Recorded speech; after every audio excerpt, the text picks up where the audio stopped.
오늘은 온 세대 예배로 하나님 앞에 드리고 있습니다. 우리 주위 계신 분들과 이렇게 한번 인사 나누도록 하겠습니다. 이렇게 인사합시다. 말씀으로 행복한 삶을 열어갑시다. 말씀으로 행복하기를 원하고요. 한 번 더 인사하실 때 이렇게 한번 하겠습니다. 엄지 2개 딱 드시고요. 옆 사람 보시면서 그대가 짱입니다. 네, 여러분이 우리 동부제일교회에 계시는 우리 모든 성도님들은 짱이시고 킹이시고 왕이십니다. 할렐루야. 네, 별로 안 좋아하시는 것 같아요. 늘 하나님의 은혜 가운데 왕으로 살아갈 수 있는 저와 여러분이 되시기를 주의 이름으로 축원합니다. 여러분, 기독교 신앙을 살아간다라는 말의 의미가 무엇일까? 저에게 늘 도전적인 그런 질문이었습니다. 아마 여러분도 이런 질문 한 번쯤은 또 하시게 될 텐데 거기에 대한 답을 하라 그러면 지난주에 이어서 이런 답을 한번 해보고 싶습니다. 기독교 신앙을 살아간다라는 말은 어제와 다른 오늘을 살아가는 것이다. 너무 쉽게 이렇게 정리가 되더라고요. 어제와 다른 오늘이라는 이 말을 로마서는 어떻게 표현하고 있었을까? 이전 것은 지나갔으니 보라 새 것이 되었도다라고 하는 세례를 한 예를 들고 말씀을 해 주셨습니다. 여러분, 죄의 상태하고 또 그리고 새로운 삶의 상태를 우리가 비교를 했었죠. 죄의 상태라고 하는 것은 같은 일상을 두고 매일매일 살아가는 일상을 두고 살고 싶어서 몸부림치는 게 죄의 상태고, 또 살리기 위해서 몸부림치는 것이 새로운 삶으로 전환하는 일이다 라고 그렇게 말씀을 나누었습니다. 여러분이 운영하고 있는 사업과 또 우리 온 세대가 함께 모여 있는데 우리 학생들과 어린이들이 공부하는 공부, 이런 모든 것들은 살고 싶어서 이용하는 게 아니라 살리기 위해서 힘을 쏟는 그런 역할이 될 때에 하나님께서 만들어 가시는 그 은혜를 여러분이 경험하리라 생각을 합니다. 이 살리기 위한다라는 말이 무엇일까? 그것은 바로 하나님을 위한 일이다 라고 이렇게 정리를 했었죠. 그러면 여러분, 살리기 위해서 우리가 사용할 수 있는 도구가 있을까? 연장이 있을까? 그래서 지난주 말씀을 보니까 너희의 몸을 사용하라, 너희의 몸을 무기로 활용하라, 이렇게 표현을 했었습니다. 너의 생각과 마음과 말과 행동과 몸, 전인, 이렇게 말씀을 드렸죠. 우리의 몸 전체를 죽은 사람들 가운데서 살아난 사람답게 살아가는 길이 바로 살리는 길이다. 이것이 바로 은혜의 삶이다라고 말씀을 나누면서 두 가지를 적용을 했습니다. 그래서 제가 거울을 이야기했었죠. 첫 번째 거울은 내 주변에 있는 사람들의 모습이 근심과 걱정과 눈물에 젖어 있는가? 나는 평안한데 내 주변에 있는 사람이 힘들다면 어떻게 하라 그랬습니까? 다가가서 내 기쁨을 나누라 했습니다. 내 행복을 나누라고 했습니다. 기쁨을 나누면 몇 배가 된다 했습니까? 2배가 된다 했는데 이제 바로 이야기하시네. 몇 배가 됐다고요? 100배가 될 줄로 믿습니다. 이게 성경이에요. 그리고 난 뒤에 주변 사람들이 다 기뻐하고 있는데 나 혼자 힘들어할 때, 그러면 절망 속에 빠져야 될 것인가? 나 혼자 왕따 돼 있을 때 나는 힘들어할 것인가? 혼자 울어야 될 것인가? 아니라는 거죠. 혹여나 그 군중 속에 그 많은 사람들 중에 한 사람이라도 아파하는 사람이 있는지를 아파하는 자가 보라 그랬습니다. 실패하는 자가 보라 그랬습니다. 그때에 그것을 나누게 되면은 어떤 일이 일어난다 했습니까? 위로를 나누게 되면, 슬픔을 나누게 되면 반이 되는 게 아니라 0이 된다라고 그렇게 성경을 말씀해 주셨습니다. 사랑하는 여러분, 일반적인 관점에서 대인관계에 실패했던 예수님도 홀로 기도하는 중에 너무나 우울하게 보냈습니다. 그런 와중에 예수님이 선택한 길이 있었죠. 그 군중 가운데에 힘들어했던 세리와 죄인들과 어린아이와 노인들과 병든 사람들을 예수님은 오히려 찾아가셨습니다. 내가 아프지만, 나도 슬프지만, 힘들었지만 그들을 찾아가면서 그들과 함께 했을 때 십자가의 죽음으로 인해 끝날 줄 알았던 예수의 몸은, 그의 바디는 결국 부활이라고 하는 놀라운 역사로 오늘 우리에게까지 전해지고 있습니다.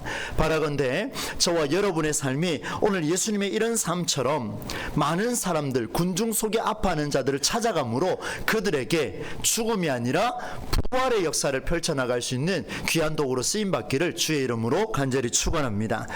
그런데 여러분, 우리 인생은요, 살리기 위해서 살아가는 이 일이 문자 그대로 받는 것은 굉장히 쉬워요. 너무 쉽습니다. 그런데 실제로 살아보니까 잘 안 돼요. 저도 그렇습니다. 한 주 동안 이런 고민에 빠졌습니다. 나는 왜 적극적으로 살아지지 못할까? 나는 살리기 위해서 이렇게 살아내지 못하고 있을까? 이런 고민이 저의 가슴속을 계속해서 깊이 파고들었습니다. 어떤 면에서 이렇게 안 될까? 도저히 안 되니까 짜증도 나고요, 힘이 들기도 하고요, 막 스트레스가 쌓이기도 하고요. 퍼즐을 맞추는 일이라면 막히면 어떻게 하면 됩니까? 퍼즐을 맞추다가 막히면 다시 거꾸로 돌아가면 됩니다. 하나씩 하나씩 빼보면 어디서 잘못된지를 찾을 수가 있습니다. 그런데 우리 인생은 역순으로 돌릴 수가 없습니다. 돌아갈 수 있으면 얼마나 좋겠습니까? 돌아갈 수가 없어요. 그래서 제가 몇 가지를 생각해 봤습니다. 도대체 하나님, 무엇 때문에 나는 이렇게 잘 되지 않습니까? 나는 살리기 위해서 힘쓰고 있는데 왜 안 됩니까? 라고 이렇게 물으면서 이유를 찾아보니까 이런 변명들이 나왔습니다. 아마 여러분 공감이 되실 거예요. 한번 들어보십시오. 하나님, 이유가 많습니다. 시간이 참 빨라요. 세상이 복잡하고 단순하지가 않습니다. 먹고 살기가 급급합니다. 사건 사고가 너무나 많이 일어나고 있습니다. 비행기 사고부터 시작해서 산불 사고, 말할 수 없는 많은 사고들이 일어나고 있습니다. 그래서 살리기 위해서 일하기가 지금 급급하기가 쉽지가 않습니다. 이런 고상한 생각에 젖어 있을 여유가 없습니다. 내 남편, 내 아내 챙기려고 이렇게 살다 보니 바쁩니다. 부모의 건강을 돌봐야 됩니다. 자녀들을 양육해야 됩니다. 여러분, 정말 많은 이유들이 있더라고요. 보니까 살고 싶은 생각보다 살리기 위해서 하는 일이 더 많은 것 같은데 어쩌면 왜 인생은 이렇게 힘들까? 나는 나를 위해 사는 게 아니고 가만히 생각해 보니까 많은 사람들 돌보면서 살아가고 있는데, 그런데 살리기 위해서 살아가는 길이 또다시 힘들게 다가오는 것은 무슨 이유일까? 라는 질문을 하고 말씀을 묵상하게 되었습니다. 사랑하는 여러분, 이렇게 많은 시간들을 저도 묵상하고 이 자리에 서게 됐습니다. 어떤 이유로 적극적으로 우리는 살리는 일을 하지 못하고 있을까? 살리는 일을 왜 하지 못하고 있을까? 내용을 보면 살리는 것 같은데 정작 막상 들여다보니까 살리는 일이 잘 되지가 않습니다. 그래서 여러분, 오늘 성경은요, 바로 이 문제를 해결해 주고 있습니다. 조금은 어려울 수도 있는데 여러분 잘 한번 따라와 보십시오. 굉장히 중요한 하나님의 은혜가 오늘 우리에게 다가올 것입니다. 성경은 오늘 본문을 통해 인생의 모습을 두 가지로 표현하고 있습니다. 한번 따라서 하시겠습니까? 죄의 종, 순종의 종. 한 번 더 합니다. 죄의 종, 순종의 종. 종 그럽니다. 그죠? 죄의 종이 있고 순종의 종이 있다. 오늘 성경에 보니까 다른 이야기는 하지 않고 죄의 종이 있고 순종의 종이 있다, 이렇게 두 가지 선택지를 딱 줬습니다. 죄의 종은 하나로 표현하고 있지만 이 순종의 종은요, 뒤로 가면 뭐라고 표현되어 있냐면 의의 종이라고도 되고 하나님의 종, 이렇게 표현하고 있습니다. 그래서 제가 오늘은 조금 섞어가면서 이야기를 하려고 해요. 죄의 종이 있고 반대쪽에 누가 있냐면 순종의 종, 의의 종, 하나님의 종, 이렇게 있다라고 이야기를 합니다. 이 두 가지를 지난 본문으로 기준을 하자면 살고 싶어서 몸부림치는 자리는 죄의 종의 자리고 살리기 위해서 몸부림치는 자리는 순종의 종의 자리다라고 이렇게 간략하게 정리는 할 수 있겠습니다. 그런데 이 말씀을 오늘 우리에게 적용하기까지는 상당히 깊은 고민이 필요합니다. 여러분, 16절 말씀을 제가 세 번역으로 읽어 드릴 텐데요, 한번 보시기를 바랍니다. 여러분이 아무에게나 자기를 종으로 내맡겨서 복종하게 하면 여러분이 복종하는 그 사람의 종이 되는 것을 알지 못합니까? 나를 다른 사람에게 종으로 맡기게 되면 여러분은 모두가 종이라는 이야기입니다. 여러분은 죄의 종이 되어서 죽음에 이르거나 아니면 순종의 종이 되어서 의에 이르거나 하는 것입니다. 이렇게 표현했습니다. 자, 여러분, 오늘 우리의 선택지는요, 죄의 종이 될 것이냐 순종의 종이 될 것이냐, 이 선택지밖에 없습니다. 그런데 아무리 생각해봐도 내용을 깊이 보면 양쪽 모두 다 종, 이 표현밖에 없습니다. 여러분 괜찮으세요? 여러분 지금 종이랍니다. 여러분을 향하여서. 저는 말씀을 읽는데요, 굉장히 불편했습니다. 왜냐하면 종을 다른 말로 바꾸면 두 글자로 뭐라고 표현할 수 있습니까? 노예 아닙니까? 노예.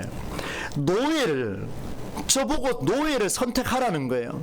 여러분에게 하나님 지금 성경을 통해서 뭐라고 말씀하시냐면 죄의 노예가 될 것이냐, 순종의 노예가 될 것이냐, 이렇게 말씀을 하고 있습니다. 종이라고 하는 것은 태어날 때부터 신분이 정해지는 경우가 대부분이죠. 늘 수동적입니다. 그가 할 수 있는 거라고는 주인에게 복종하는 이유에는 전혀 없습니다. 그래서 선택지는 죄의 종이 되든지 아니면 순종의 종이 되든지 끝내 판단하고 결정하고 주체성이 없는 종으로 살라는 이야기와 같습니다. 죄인지 순종인지 이건 두 번째 문제고, 결정권도 없고 선택권도 없고 그냥 막연하게 태어나면 정해지는 그런 종으로, 노예로 살아라, 이렇게 말씀을 하고 있습니다. 하나님이 왜 이렇게 강하게 우리에게 말씀을 하시고 계시겠습니까? 저는 이 말씀을 읽으면서 그런 생각이 들었습니다. 누가 이걸 받아들일 수 있을까? 인생의 주인은 난데 내가 누군가의 종으로 산다? 쉽지가 않습니다. 근데 왜 하나님은 왜 종이라고 이야기를 할까? 이유가 있었습니다. 한번 들어보십시오. 우리의 인생을 보면 정확합니다. 우리는 지난 한 주간 이끌어가는 인생이 아니라 끌려다니는 인생을 살았습니다. 여러분 한번 공감이 되시겠습니까? 여러분 남편의 말에 이끌려 살았습니다. 아내의 말에 끌려다녔습니다. 부모의 말에 끌려다녔습니다. 공부해라, 잠 좀 그만 자라, 게임 그만해라, 다 이런 이야기들로 끌려왔습니다. 거기에 주체성이 없지요. 건강, 병이 약하면 어디 가야 됩니까? 병이 생기면 어디 가야 됩니까? 병원에 가야죠. 끌려다녔습니다. 간호해야 되죠. 끌려다녔습니다. 친구 만나러 끌려다녔습니다. 관계 마찬가지입니다. 신앙생활 여러분 끌려다녔습니다. 피곤해서 잠을 청할 때도 잠이라는 것에 끌려다녔습니다. 하루 일정만 봐도 우리는 주체적으로 뭔가 하기보다는 늘 끌려다니는 인생을 하루가 멀다 않고 우리는 그런 인생을 살다가 이 자리까지 왔습니다.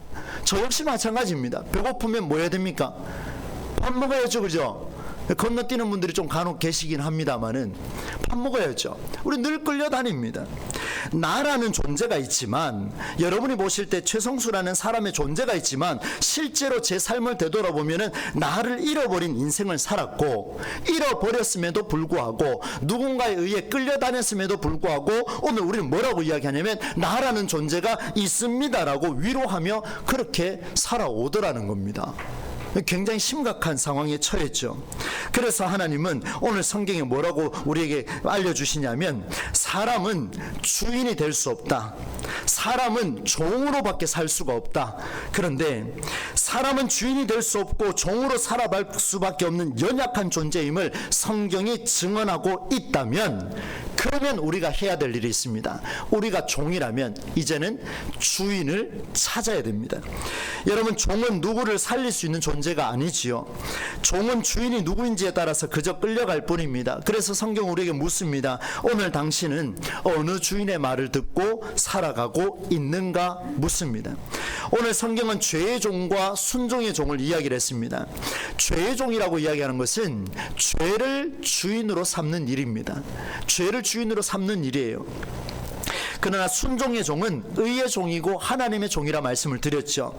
이 순종의 종은 순종을 주인으로 따르고 있는 것을 말해주고 있습니다. 여러분, 만일 우리가 죄를 주인으로 삼으면은요, 우리의 지체, 지난주에 말씀드렸죠. 너희 지체를, 바디를, 너희의 온몸을 더러움과 불법에 빠지게 되며 결국은 죽음에 이르게 됩니다. 여러분, 성경의 21절 한번 보시겠습니까? 21절에 보면 이렇게 기록이 되어 있습니다. 늦게나마 후회할지라도 그런 생활의 마지막은 무엇이라고 표현하고 있습니까? 사망, 이렇게 표현하고 있습니다. 그런 생활의 마지막은 죽음이다, 이렇게 표현합니다. 실제로 우리의 목숨이 끊어지는 죽음이 되지만 우리가 살아갈 때 어떤 열매도 거두지 못하는 그런 상황을 가리켜서 죽음이라고 성경은 말씀하고 있습니다. 한편 순종의 종, 의의 종, 하나님의 종은 하나님을 주인으로 삼기 때문에 열매를 맺는데요, 어떤 열매를 맺냐 하면 22절 중간 부분에 보면 거룩함에 이르는 열매를 맺었으니, 이렇게 기록을 하고 있습니다. 이제 그 이야기를 여러분과 여러분과 함께 좀 나누려고 합니다. 사랑하는 여러분, 우리에게는 주인이 참 많습니다. 나를 종으로 삼아 강력한 힘으로 끌고 가는 일들이 너무나도 많습니다. 앞에서 언급한 일들이 다 그렇습니다. 무엇이 있습니까? 여러분의 삶의 터전에 있는 모든 것들은 우리를 이끌고 가고 있습니다. 우리가 끌려가는 거예요. 그러나 여러분, 이런 것들을 포기할 수 있습니까? 끌려가고 싶지 않아서. 여러분, 부모님 포기할 수 있습니까? 여기 있는 우리 아이들 부모님 포기할 수 있어요? 포기 못하죠. 여러분, 자녀 포기할 수 있습니까? 나를 끌고 간다고요? 포기 못합니다. 여러분의 사업을 포기할 수 있습니까? 포기할 수 없습니다. 여러분의 학업은요? 공부는요? 여러분의 직장은요? 여러분 관계하는 모든 것들은 우리에게 필연적으로 있어야 하는 것들이기 때문에 우리는 종으로서 그들에게 끌려간다 할지라도 우리는 절대로 포기할 수가 없습니다. 왜요? 내 삶을 지탱해 주는 일이기 때문에 그렇습니다. 그래서 여러분, 이제 우리는 다시 한번 성경적인 관점으로 들어가야 되겠습니다. 우리를 끌고 가는 일상, 하루다 멀다 않고 여전히 눈에 불을 켜고 우리를 삼키고 있습니다. 그러면 어떻게 할 것이냐? 이제 귀를 한번 기울여 보십시오. 우리가 마주해야 할, 오늘 오후부터 시작해서 일주일 동안 있어야 할, 우리가 마주할 일상은 같은 일상입니다. 거의 변화가 없습니다. 이런 같은 일상을 나를 삼키는 주인이 아니라 내가 살아가는 삶에서 필요한 도구라는 사실을 명확하게 하는 그런 인식의 전환이 필요하겠습니다. 그것이 내 삶의 주인이 되면 안 된다라는 이야기겠죠. 그런데 여러분, 이런 이야기는 이미 우리가 어느 정도는 감을 잡고 있습니다. 필요한 도구를 넘어서 그것이 내 삶의 주인이 되면 끝내 우리는 괴로움에서 벗어나지 못할 것입니다. 왜 이런 말씀을 드리냐면, 여러분 일주일 동안 살아오시면서 근심과 걱정에 젖어 있을 겁니다. 근심이 없는 분이 없어요. 고민이 있을 겁니다. 분명합니다. 저 또한 고민이 있었습니다. 그런데 그것이 내 삶을 끌고 가지 아니하고 내가 그 삶을 도구로 삼고 살아간다 말은 하지만 실제로 주일에 만나서 대화를 해보면 일주일 동안 질질 끌려다니다가 이 자리에 온 사람들이 대부분이라는 사실을 우리는 만날 수가 있습니다. 그러니 괴롭지요. 그걸 도구로 삼은 사람은요, 행복합니다. 즐겁습니다. 그러나 질질 끌려온 사람은 괴롭습니다. 내일도 학교 가야 됩니다. 내일도 직장 가야 됩니다. 끌려다니는 거예요. 다음 주에 교회 와야 됩니다. 그렇지요?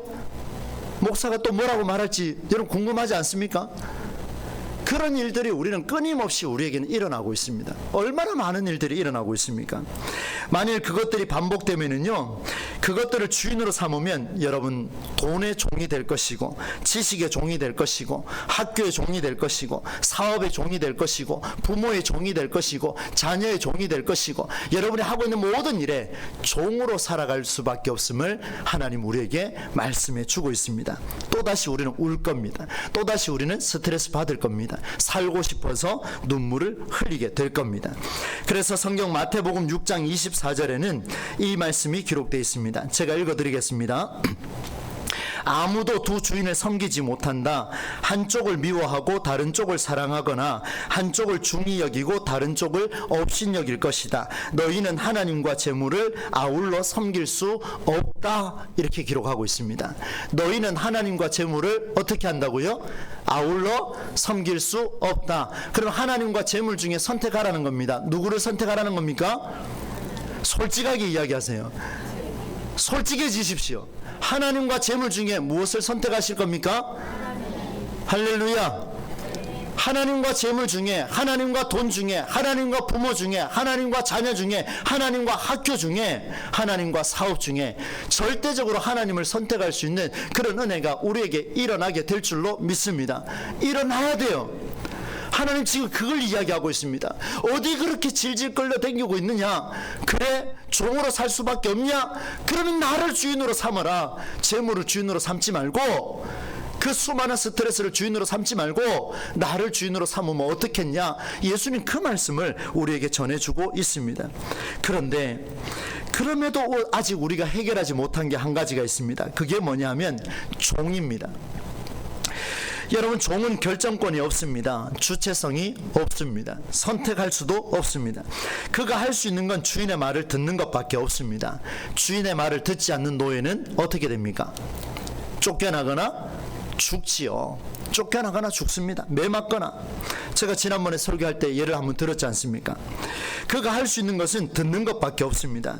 쫓겨나기 싫어서, 죽고 싶지 않아서 억지로 어떻게 한다고요? 먹고 사는 길이 막막하여 그 말을 들어야 하는, 학교 가지 않으면 안 되니까 학교의 말을 들어야 하는, 사업하지 않으면 먹고 사는 길이 막막하니까 사업해야 하는, 오늘도 신앙생활 하지 않으면 천국이 보장되지 않으니 신앙생활 해야 하는, 질질 끌려가는 이런 인생을 살고 있느냐, 그렇게 묻고 있는 거죠.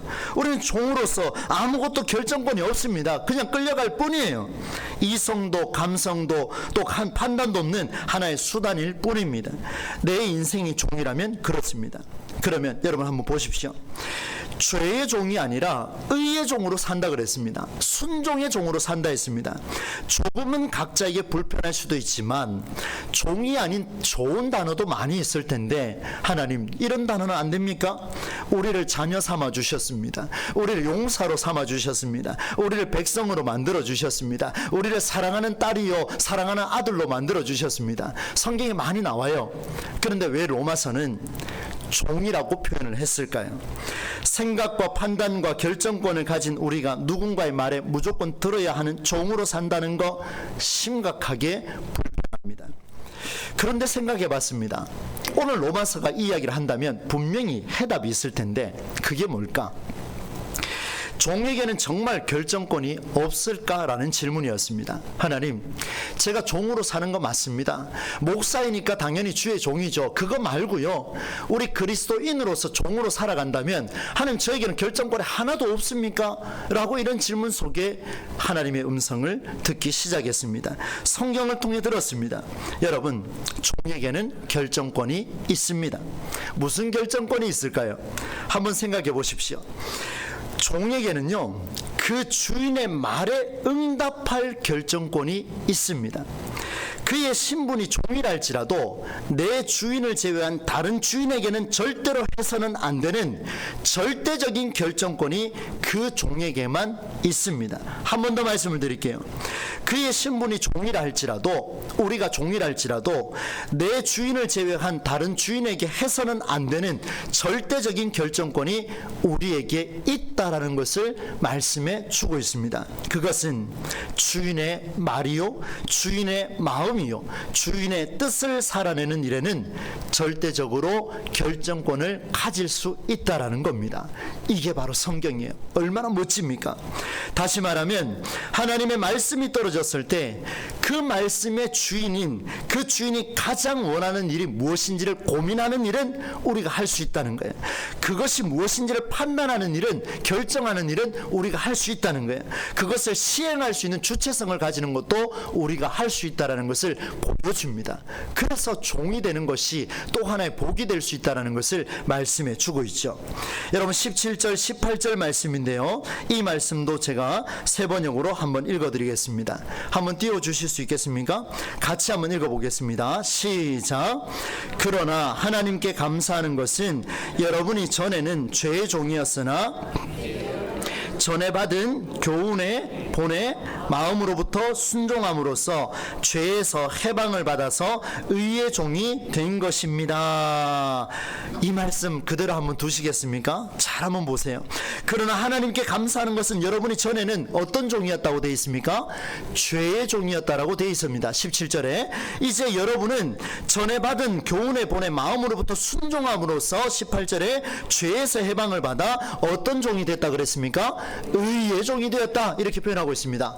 그러니 오늘 성경은 종으로 살아갈 수밖에 없는 우리 인생을, 질질 끌려다니면서 살아갈 수밖에 없는 우리 인생을 단 한 번의 주체성을 갖게 해주는데, 그 주체성이 뭐냐? 한 번 결정할 수 있는 권한을 주셨는데 그 결정이 뭐냐? 17절 끝부분에 이제 여러분은 전에 받은 교훈의 본의 마음으로부터 무엇을 한다고 기록하고 있습니까? 순종함으로써. 한번 따라서 해주시면 감사하겠습니다. 마음으로부터 순종함으로써.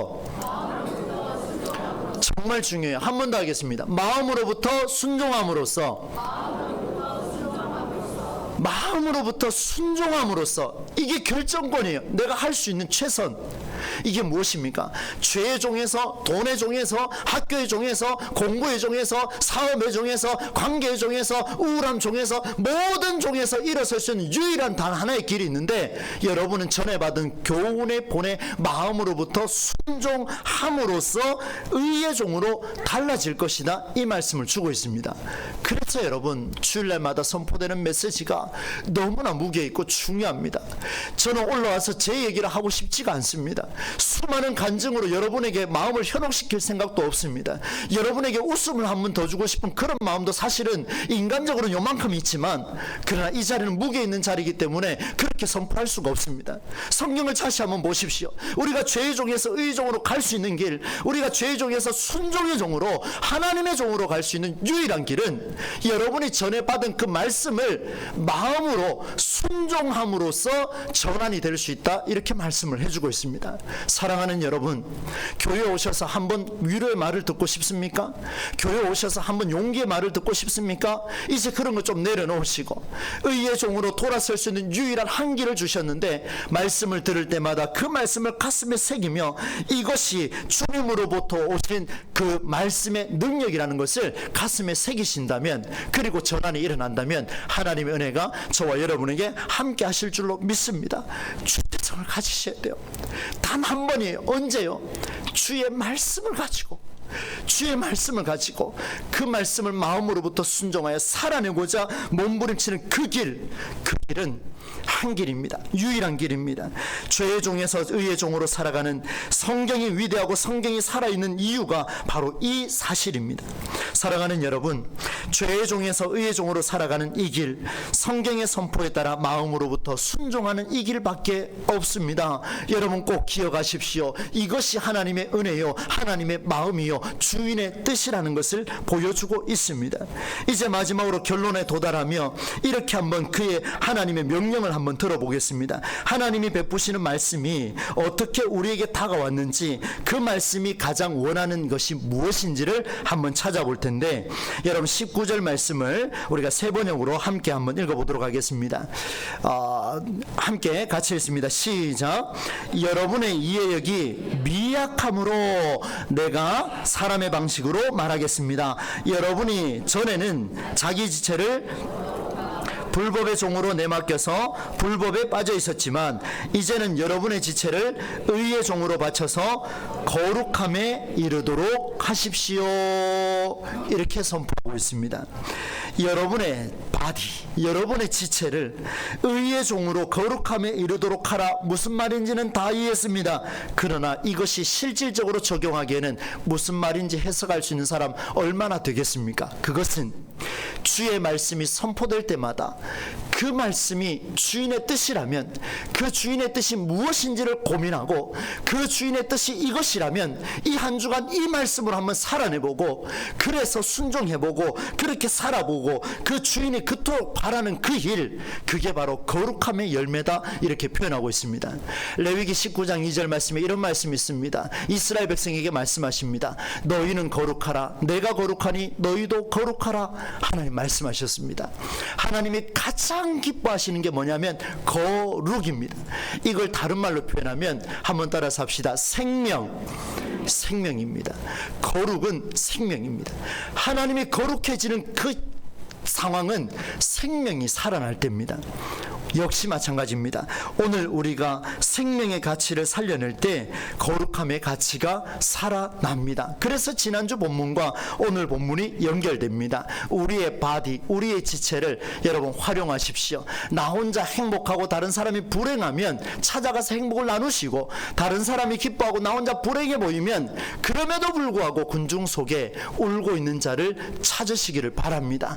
그때 하나님은 말씀에 순종하는 자를 통해 여러분을 돈의 노예에서, 죄의 노예에서, 사업의 노예에서, 여러분의 걱정의 노예에서 의의 종으로, 순종의 종으로, 하나님의 종으로 새롭게 변화하는 삶을 만나게 하실 줄로 믿습니다. 그때 생명이 일어나요. 얼마나 멋집니까 여러분. 저는 우리 동부제일교회가 꿈이 있다고 생각을 합니다. 제가 어제 몸담고 있었던 어느 교회에 제가 특강을 좀 다녀왔습니다. 가서 막 열정적으로 막 사역하면서 제가 무슨 생각했는지 압니까? 동부제일교회가 100번 낫네, 이 생각했습니다. 무슨 무슨 말인지 여러분 이해가 됩니까? 시설도 우리보다 훨씬 낫습니다. 상황이 훨씬 나아요. 우리 어르신들 보십시오. 의자에 허리 아파가지고 저렇게 앉아 계시는데 다른 교회 가면 쿠션이 있어서 잘 정도예요. 얼마나 좋은지 아십니까? 시설은 부족해요. 그런데요, 말씀을 듣는 귀와 말씀을 새기는 가슴과 말씀을 살아내는 여러분의 발걸음이 있기 때문에 어느 교회보다도 동부제일교회가 최고인 줄로 믿습니다. 우리 교회는 모델이에요. 한국 교회를 살려낼 모델입니다. 할렐루야. 오늘 말씀이 그걸 우리에게 전해주고 있습니다. 맺겠습니다.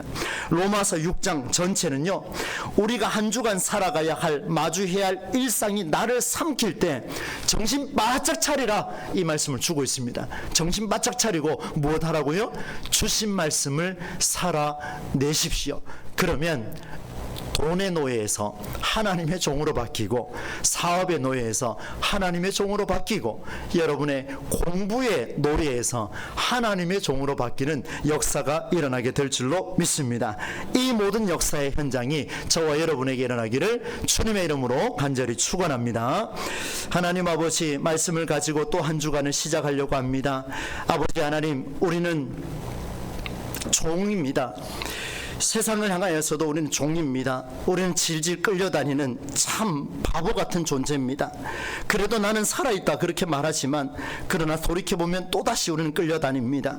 하나님 아버지, 이제는 돈과 사업과 가정과 부모와 배우자와 자녀와 수많은 학교와 학문과 이런 모든 것에 끌려다니지 않게 하여 주시고, 내 주인을 명확하게 하여 하나님께 끌려가는 그런 인생을 우리가 살아갈 수 있도록 인도하여 주시옵소서. 이것을 바꾸려면 주께서 주신 말씀을 마음으로부터 순종할 때입니다. 하나님, 이 한 주간 그 어려운 순간마다 말씀을 살아내는 몸부림치는 그 자리를 통해 하나님께서 거룩함의 열매를 맺게 하시고 생명의 열매를 맺어가는 놀라운 은혜가 우리에게 일어나게 하여 주옵소서. 예수님의 이름으로 축복하며 기도하옵나이다. 아멘. 주신 말씀 생각하며 찬송가 242장 함께 들으시겠습니다.